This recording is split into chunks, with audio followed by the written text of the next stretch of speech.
जय हिंद, नमस्कार, स्वागत आप सभी का लाइव टाइम्स पर। मैं हूं अजय झा। अभी अभी वॉशिंगटन से बड़ी खबर आई है। अमेरिकी राष्ट्रपति डोनाल्ड ट्रंप ने ईरान को 1 महीने का अल्टीमेटम दिया है। उन्होंने कहा है कि या तो डील करो वरना अंजाम ट्रॉमेटिक होगा, यानी कि दर्दनाक होगा। यही नहीं, दुनिया का सबसे बड़ा, जी हां, दुनिया का सबसे बड़ा विमान वाहक पोत यूएसएस गेरार्ड आर फोर्ड भी खाड़ी की ओर रवाना हो चुका है। अब समंदर में अमेरिका के दो बाहुबली बेड़े मौजूद हैं। लेकिन क्या यह हमले की तैयारी है या सिर्फ साइकोलॉजिकल वॉर है? क्यों जानकार आज भी दावा कर रहे हैं कि ईरान को जीतना अमेरिका के लिए नामुमकिन है? तो क्या ये जो 1 महीने का अल्टीमेटम दिया है डोनाल्ड ट्रंप ने, असल में उनका ये डर है, वो हमला नहीं कर सकते। हमला करने से अब ट्रंप डर चुके हैं। उनको लगता है तो हमला किया तो खुद फंस जाएंगे। तो चलिए मैं आपको 12 घंटे की इन अपडेट्स के साथ पुतिन ट्रैप को डिकोड करते हैं कि कैसे ट्रंप पुतिन ट्रैप में पूरी तरह से फंस चुके हैं। लेकिन उससे पहले आपसे गुजारिश कि अगर आपने अब तक चैनल को सब्सक्राइब नहीं किया तो प्लीज सब्सक्राइब कर लें, और वीडियो पसंद आए तो इसे एक लाइक जरूर दें और एक कम से कम शेयर जरूर करें वीडियो को। तो आज की सबसे बड़ी हलचल से शुरू करते हैं। अल तन्फ, ये अमेरिका का सीरिया में बेस था। अमेरिकी सैनिकों ने इस रणनीतिक बेस को पूरी तरह से अब खाली कर दिया है। एक्सपर्ट्स इसे ट्रंप का एग्जिट प्लान कह रहे हैं। समझिए, मैं डिकोड कर रहा हूं पुतिन के ट्रैप को। यह ट्रंप का जो ट्रैप है, पुतिन का ट्रैप ट्रंप के लिए। एक्सपर्ट्स कह रहे हैं कि यह ट्रंप का एग्जिट प्लान है, सीरिया को वेकेट करना, वहां से अपने बेस को हटाना। लेकिन इजराइल के लिए यह किसी डरावने सपने जैसा है। इस बेस के हटने से ईरान के लिए इराक के रास्ते, सीरिया और लेबनान तक हथियारों का लैंड ब्रिज खुल गया है। और अब इसके जरिए बेरोक टोक ईरान अपने हथियार भेज सकता है अपने हिजबुल्लाह को, हूतियों को। तो क्या ट्रंप ने यह बेस खाली करके ईरान को हमला करने का न्योता दिया है, या ट्रंप खुद को एक बड़े युद्ध के दलदल से दरअसल बचा रहे हैं? अब समझिए इसको। और दूसरी तरफ ईरान के एडमिरल शाम खानी का कड़ा बयान आया है। एक तरफ ट्रंप कह रहे हैं 1 महीने का वक्त ले लो, लेकिन बात करो, समझौता करो। दूसरी तरफ ईरान के एडमिरल शाम खानी का कड़ा बयान आया है कुछ ही देर पहले। कहा है कि खाड़ी में 2 अमेरिकी एयरक्राफ्ट कैरियर का होना हमें नहीं डराता। हम किसी भी सूरत में बैलिस्टिक मिसाइल प्रोग्राम पर कोई बात नहीं करेंगे। हम किसी भी सूरत में हिजबुल्लाह को, हूती को मदद बंद नहीं करेंगे। यानी ईरान तो अड़ा दिख रहा है और अमेरिका, या कहें कि डोनाल्ड ट्रंप, कदम दर कदम पीछे हट रहे हैं। भले वो एयरक्राफ्ट कैरियर्स यहां पर इकट्ठे कर रहे हों, इराक के युद्ध के बाद से सबसे बड़ा जमावड़ा कर चुके हों, दो अमेरिकी एयरक्राफ्ट कैरियर यहां पर जमा कर चुके हों, 2003 के बाद यह सबसे बड़ा अमेरिकी एयरक्राफ्ट कैरियर का जमावड़ा हो। लेकिन पिछले 12 घंटों में ईरान के एडमिरल अली शाम खानी ने साफ कर दिया कि उनकी मिसाइल ताकत एक रेड लाइन है।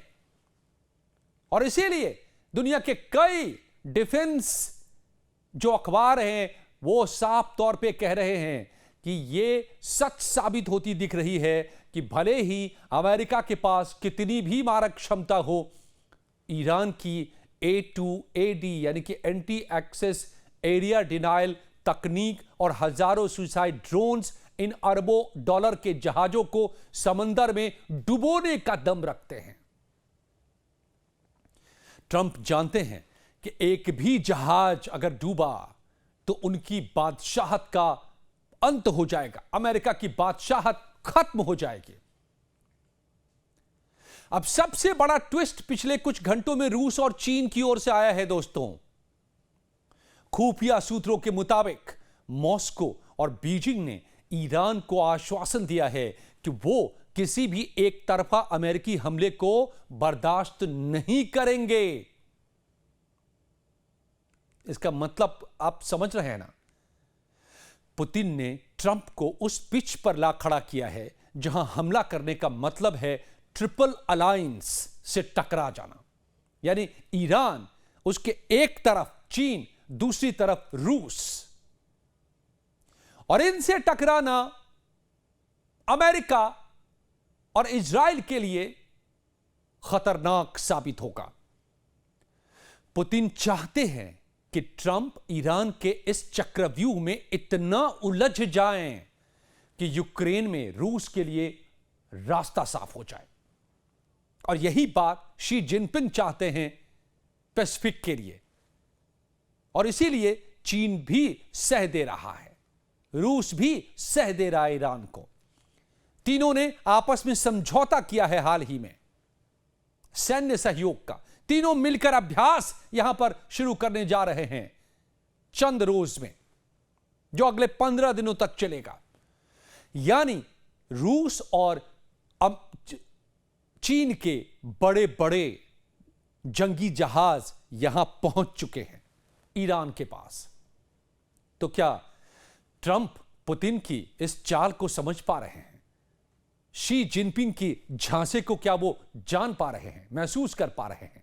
तभी 1 महीने की डेडलाइन देकर वो वक्त ले रहे हैं या अपने पैरों पर ही कुल्हाड़ी मार रहे हैं। उधर वॉशिंगटन में ट्रंप और नेतन्याहू के बीच हुई 3 घंटे की मुलाकात के बाद जो खबरें छनकर आ रही हैं, वो आपके उस जाल वाले, ये जो मैं बता रहा हूं, उस अंदेशे पर मुहर लगाती है। ट्रंप ने बैठक के बाद सोशल मीडिया पर लिखा कि वो वार्ता जारी रखेंगे ताकि कोई कंज्यूमेटेड डील, यानी कि पूरी डील हो सके। लेकिन उन्होंने नेतन्याहू को भी यह चेतावनी दी कि अगर समझौता नहीं हुआ तो परिणाम बेहद दर्दनाक होंगे। अब सवाल यह है कि ट्रंप हमला क्यों नहीं कर रहे? क्योंकि नेतन्याहू की रेड लाइन साफ कर चुका है कि इजराइल किसी भी ऐसे आधे अधूरे समझौते को स्वीकार नहीं करेगा जो केवल यूरेनियम पर केंद्रित हो। उनके लिए बैलिस्टिक मिसाइलें, यानी इजराइल के लिए बैलिस्टिक मिसाइल जो ईरान के पास हैं, और हिजबुल्लाह हूती का मुद्दा उसके सर्वाइवल से जुड़ा है, उसके अस्तित्व से जुड़ा है। तो इजराइल अड़ा हुआ है कि हर हाल में यह भी कार्ड पर हो जब बातचीत हो।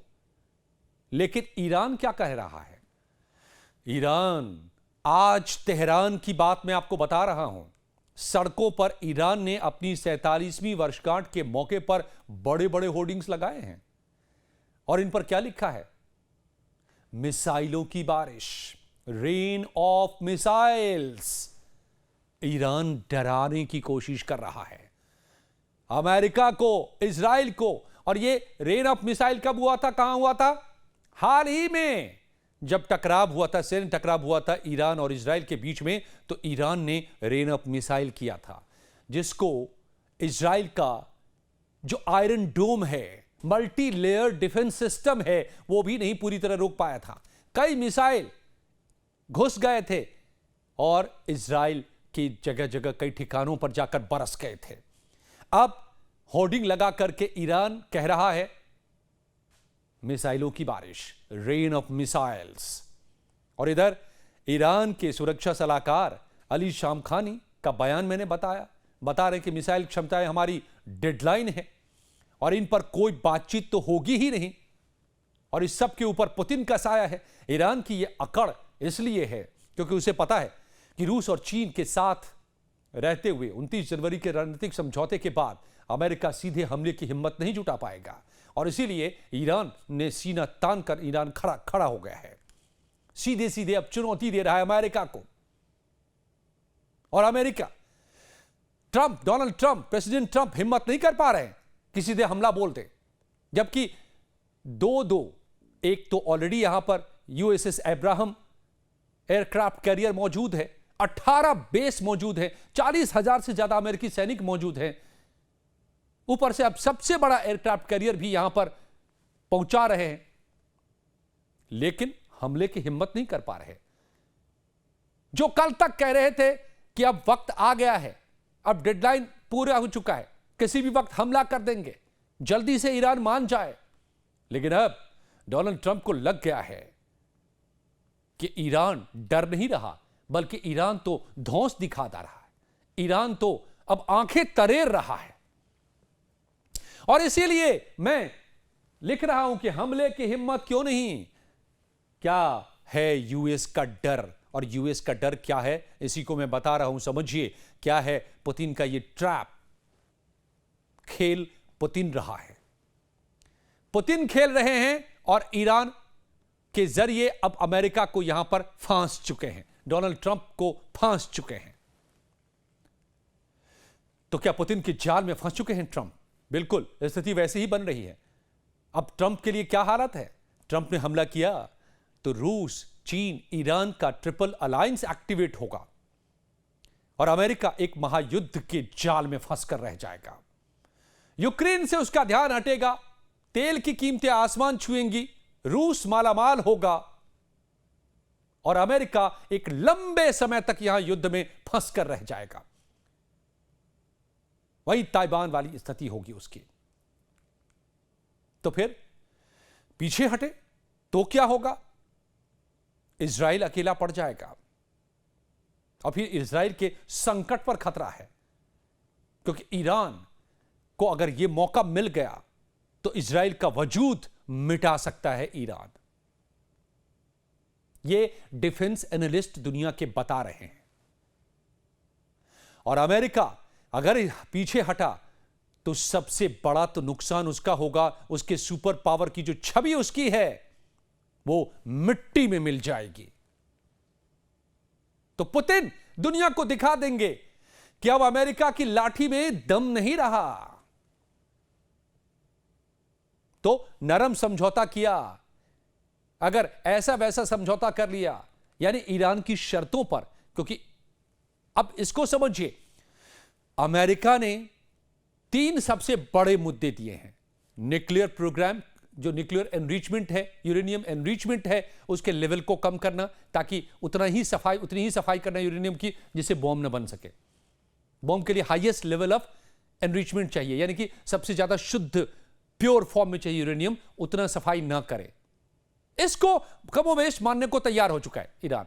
लेकिन जो बाकी के 2 इजराइल की हिफाजत के लिए दिए हैं शर्त, कि जिसमें मिसाइल में खास करके बैलिस्टिक मिसाइल, यानी कि लंबी दूरी की मिसाइलें जो है, जो ईरान से इजराइल तक पहुंच सकते हैं या यूरोप के कुछ हिस्से तक पहुंच सकते हैं, उसको बंद करे। इसको नो कर दिया है और इजराइल इसी पे अड़ा है और ईरान साफ कह दिया कि नहीं। और दूसरा, हूती, हिजबुल्लाह को मदद देना बंद करे, उसको पालना बंद करे ईरान, इसको भी ईरान ने कह दिया कि नो। तो अगर ये दोनों शिकायतें, ये शर्तें नहीं मानता है ईरान, इस पर बात ही करने को तैयार नहीं है, तो बात होगी कैसे? और ऐसे में इजराइल बगावत कर देगा अगर इन दोनों के बिना अमेरिका समझौता करता है, अपनी नाक बचाने के लिए कि हमने परमाणु कार्यक्रम को तो रोक दिया, हमारा यही मकसद था। लेकिन इजराइल का यह मकसद नहीं है। इजराइल का मकसद है बाकी दोनों शर्तें मंगवाना, क्योंकि उसके अस्तित्व के लिए यही दोनों घातक हैं, बैलिस्टिक मिसाइल जो ईरान के पास है और हिजबुल्लाह और हूती। तो अगर इन दोनों के बिना अमेरिका ने समझौता कर लिया अपनी नाक बचाने के लिए, तो इजराइल बगावत कर देगा और खुद हमला कर सकता है, जो मिडिल ईस्ट में आग लगाने वाला होगा। और अमेरिका अपने सबसे भरोसेमंद साथी को भी खो देगा। तो क्या इन तमाम सूरत हाल के बीच में वाकई ट्रंप साहब अब फंस गए हैं और इसीलिए वो अब डर रहे हैं और इसीलिए वो अब एक के बाद दूसरे बाहुबली भेज रहे हैं।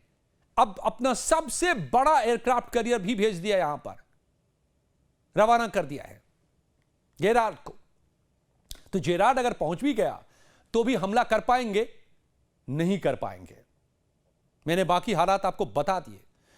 तो क्या इन 2 एयरक्राफ्ट कैरियर्स और गल्फ के अपने 18 अमेरिकी बेस की बदौलत ट्रंप ईरान को झुका पाएंगे?